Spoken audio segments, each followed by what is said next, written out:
Butuan sa Negros Occidental. Ay, for the go. Ayun na nga yung mga kamangyan, grabe. Sobrang na-excite talaga ako ngayong araw kasi first time din namin na pumunta nga ni Hodine sa Negros Occidental. Tapos alam nyo mga kamangyan, sobrang lalambing pala talaga nila magsalita. Sobrang lambing, parang na-fall na ako sa kanila.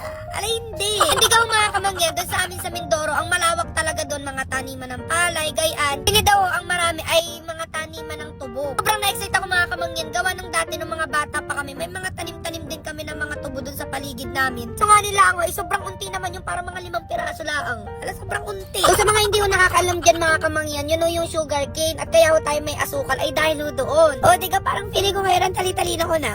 Ano feeling? At pagdating nga niyo pala namin dito mga kamangyan, ayan nakita namin meron ng mga sibuldiyan, may mga maliliit pa, may mga matataas na. Buti na nga nilang din ng mga kamangyan, gawa ng saktong punta namin din eh, may mga nagasabog ng abono. Siyempre nakikita ko lang ang mga kamangyan paano magsabog ng abono si natatay doon sa palaya namin. So ayun o, magkaiba pala sila mga kamangyan, gawa ng kapag sa palayan, yung pagsasabog nun, as in parang yung buong palayan, yung buong lupa, sabugan mo talaga yun, gawa ng siyempre parang magkakadikit-dikit naman yung mga palay doon ay. Tapos din naman no, sa tubo mga kamangyan, inalagay lang nila yung abono doon sa pinakang tabi nung tanim, o kaya naman doon sa pinakang tudling kung saan sila nakatanim. Dayan, sobrang saya ko nga dyan mga kamangyan, gawa ng pinaranas sa akin kung paano nga yung maglagay ng abono. Tapos diga mga kamangyan, yung abono nila nakalagay doon sa sako, tapos yung sako ginawa nila na parang bag. Diga, hindi ka na mahihirapan na magbitbit pa o kung ano. Ang kaso nga nila ang tumagalo, ang sakit na niya sa balikat kasi nga ang bigat. Tapos ang mali ko pa dyan mga kamangyan, dahil nga bida-bida ako, hindi ako naglagay ng gloves.